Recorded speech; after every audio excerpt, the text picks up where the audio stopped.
our first banner character that wasn't a DPS has arrived into the game. Meet Narja.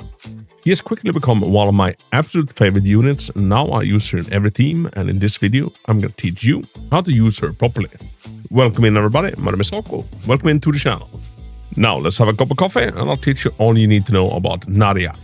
So, she is a controller. Controller is kind of the support class in the game. Let me take myself away so I'm not blocking anything vital. So, Narja has a few things that are very unique to her and that I want you to have some knowledge on. If you look at their defense response cards, you can see that they have something called Veracity.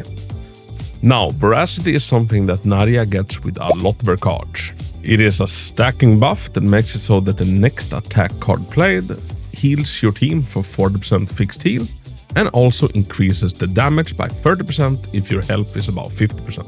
So it makes your cards hit harder and you can consider them as kind of life stealing. And the healing of this is actually really potent. Some controllers that are in Mika can have a hard time keeping your team alive, but not Narja. So you build Veracity with different cards and then you have your DPS do all that more damage. Now, Narja is a controller, that is true, but she also deals an absolute insane amount of damage, much higher than any other controller in the game. What I found is that she kinda out DPSs all of the original cast except Mei Lin. The next card I want to talk about is Shackles of Hunger. All of Narja's cards deals defense-based damage, meaning that they scale 210% of her defense and only 30% of her attack. Shackles of Hunger has Veracity on it as an attunement. Attunement activates when you pull a card. And now a really great way to play Shackles of Hunger is to have some other teammate or other cards for Narja that can put the card back into your deck, preferably in the top of your deck so you can draw it multiple times. And now the way I like to do this is whenever we discuss a card, we also take a look at the epiphanies. Now a thing you must understand with Narja is that she's one of the most flexible units in the game. And what epiphanies you want on her is gonna be vastly dependent on what team are you running her in. Now one of my favorite epiphanies is the one to the furthest left. It gives you 6 Veracity and it makes it hit 1 more time.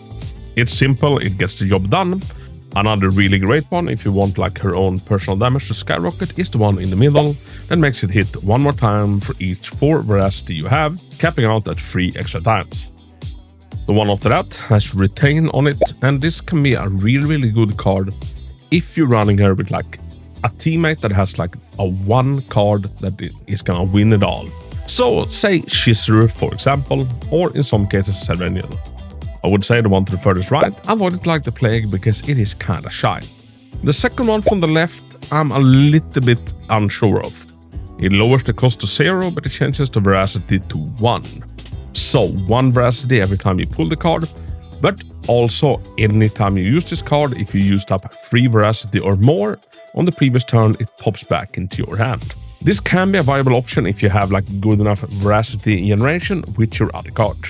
After that, we have Bottomless Hunger. And this is a skill that makes it so the next 2 times Veracity is activated, decrease the cost of 1 random card in hand by 1 for 1 turn. And one thing that Narja is so good on is the general economy and spending your action points.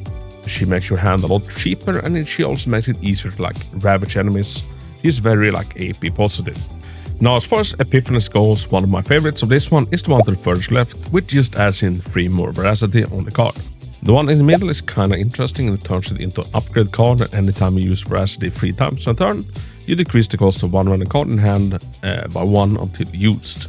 Then we can also make it a retain card.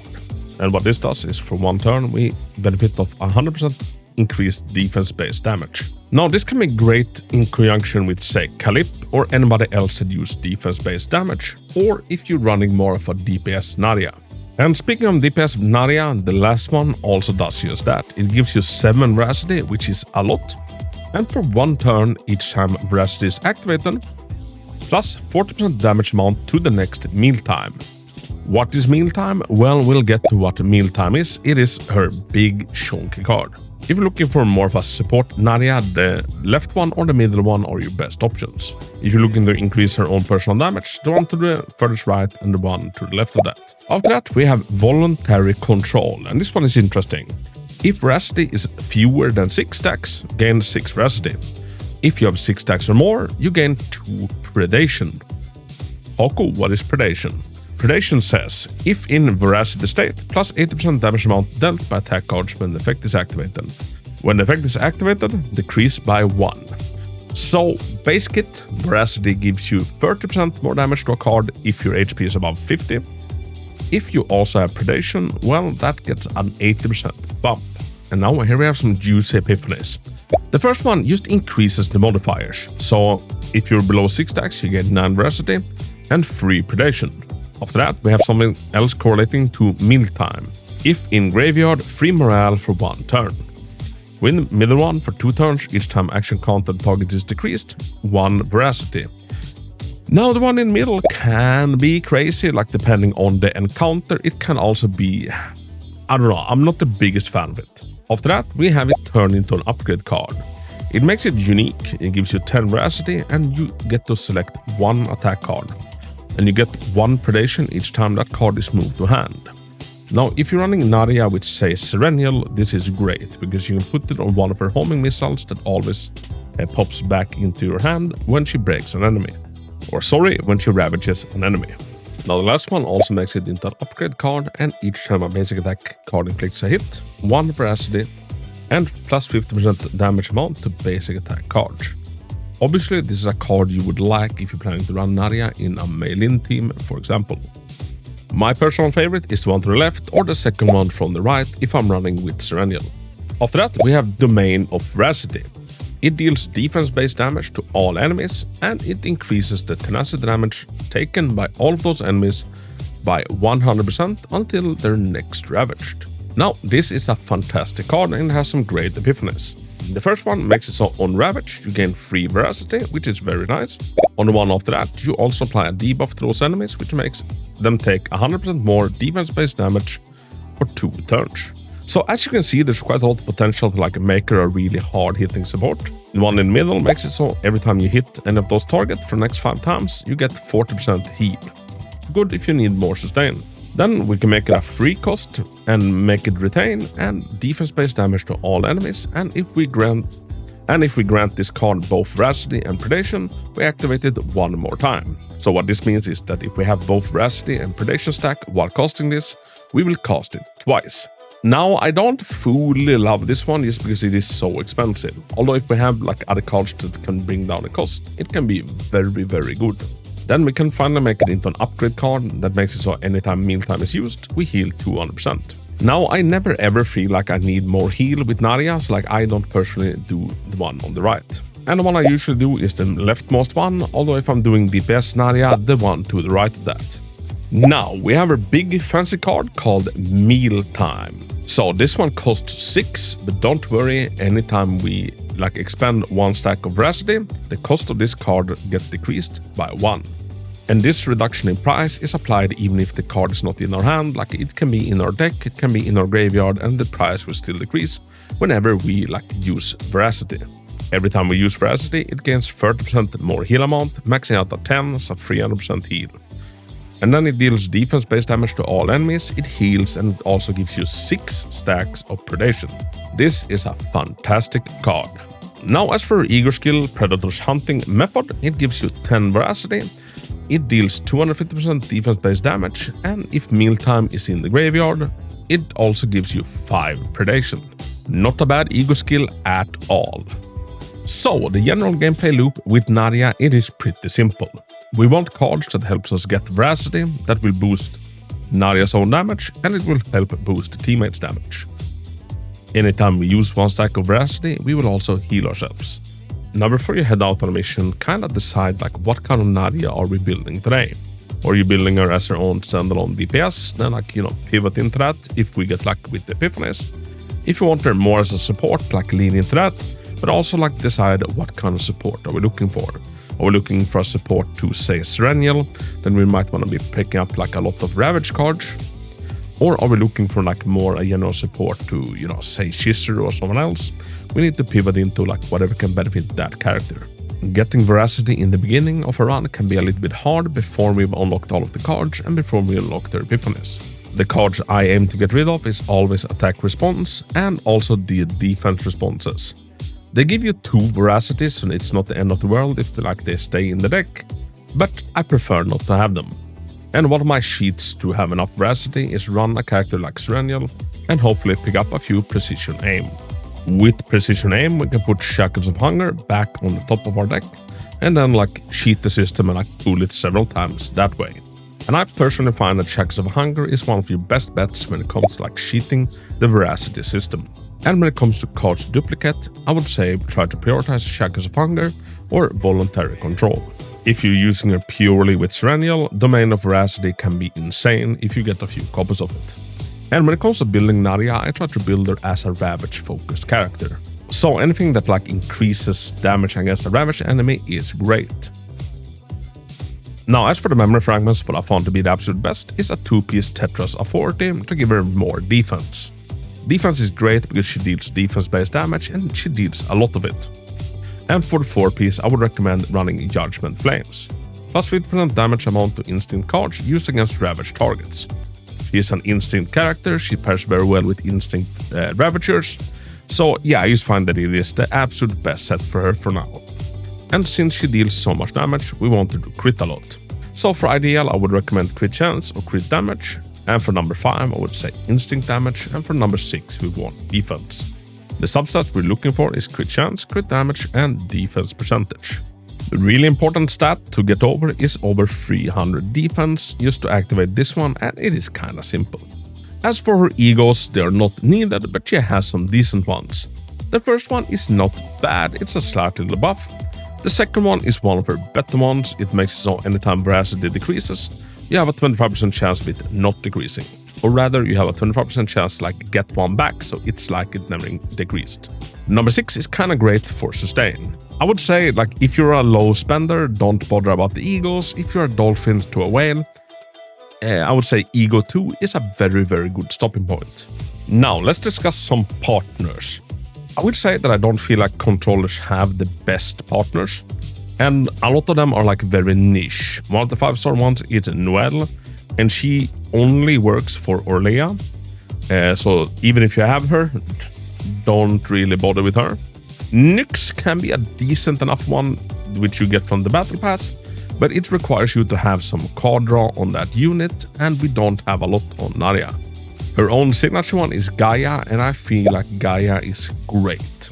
Now, Gaia is very specific just for Narja, so you won't have much use of her outside of Narja. But if you really want to power up your Narja, Gaia is great to do so. And if you're debating manifesting her ego or getting her partner, I would say 100% get her partner. But I would say if you don't want to go for a partner, I personally would just go Alyssa. Alyssa gives you defense and she also gives you a decent heal after every combat. And I would prefer her over Arwen. As for Yvonne, never build out the blue partners. So, I feel like Narja is one of those characters where at first glance, you might not understand what's supposed to be so good with her, but it's not until you've actually used her and taken her on a few runs that you understand just how much she can do for your team. Now, kinda almost in every team, one spot is always for a controller just to keep us alive. Sometimes that's basically all the controller does, but in Narja's case, she does so much. She's a sub DPS, she keeps you alive, she helps you break, and she's very good for your overall resource management. I feel personally I've been a bit spoiled with her right now, and any team that doesn't have her just feels so much lesser. Now let's talk some team building. One of the absolute strong teams for Narja, and I feel like the strongest team in the game, is Serenial, Narja, and Kalip.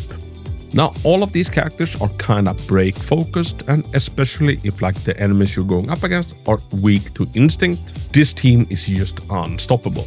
I feel like Serenial is the intended teammate that they had in mind when they constructed Narja, but they've also made sure that she works in basically every single team you can think of. Take this team for example, taking out Ray, and instead slotting in Narja will give you a better team overall. Ray is great, but Narja is greater. Now, take a Shizuru team for example. I can take out any of these characters and put in a Narja, and it will be a vastly better Shizuru team. Now, Ray and Shizuru has insane synergy together, so in this team I would take out Veronica and I would slap in Narja. One of the things that Shizuru wants the most is allies that can hit an enemy more than once, which Narja excels at. And if you want to try out like doing a Narja main DPS, I would put her together with Cassius and together with Ray. Narja has like some insane cards that Cassius can help us fish back, like Meat Spin or sorry, what's the name of it again? Sorry, I meant Mealtime. Overall, she's an extremely flexible unit, and she can be played in so many different ways in so many different teams, and she's really fun. Now before we end, let's have a look at some of the save datas. Not all of them have been like super lucky with actually saving the way I wanted, but it is what it is. Mother of Corpses is a decent enough weapon for like her own personal damage. And in this one I managed to copy at least one copy of Shackles of Hunger. Any gear bags, any rallies, and any Forbidden Porter of Furies are always good cards to pick up. Now this one might be one of my most insane decks. Sadly I didn't manage to get rid of this one before we saved, but hey. I encountered 7 arms for the first time ever, and this card is just insane. As well as 2 Domain of Veracity and 2 Shackles of Hunger. So there we have it, that is everything I can teach you about Narja. I try to keep these things as short and sweet as I can, while also being like in-depth and informative enough. Like I've said many times, Narja is insanely fun, she's one of my favorite characters. And like she's very flexible in like the way we approach her building and like approach her save data. It's not like super stiff and rigid and like we need to like get exactly these characters with exactly these epiphanies.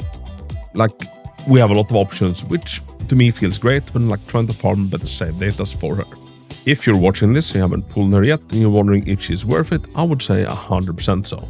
Everybody, if you have any additional questions or additional Narja tips, make sure to leave a comment under the video.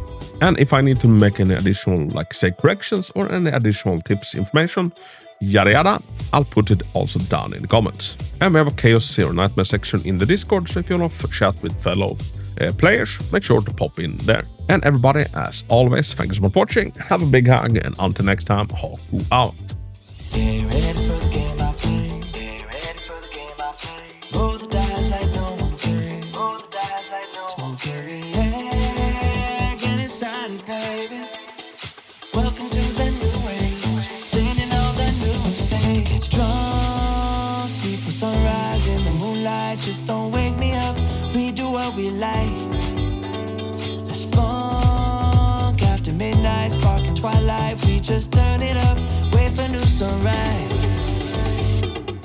Get me some disco music through the night. Lose control, dancing in the golden light. Gone crazy, we are running out of time. Fancy dream, fly above the city lights. She's in paradise, can't leave the comfort zone, and I am in the limbo, that's alright. Higher than the vulture fly. She moves like she's in paradise, can't leave the comfort zone, and I am in the limbo, that's alright. Higher than the vulture fly.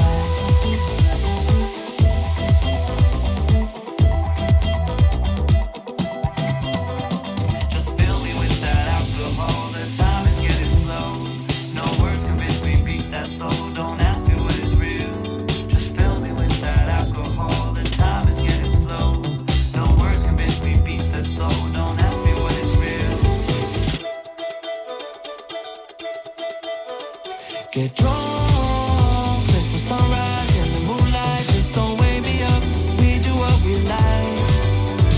Let's funk after midnight, sparking twilight. We just turn it up, wait for new sunrise.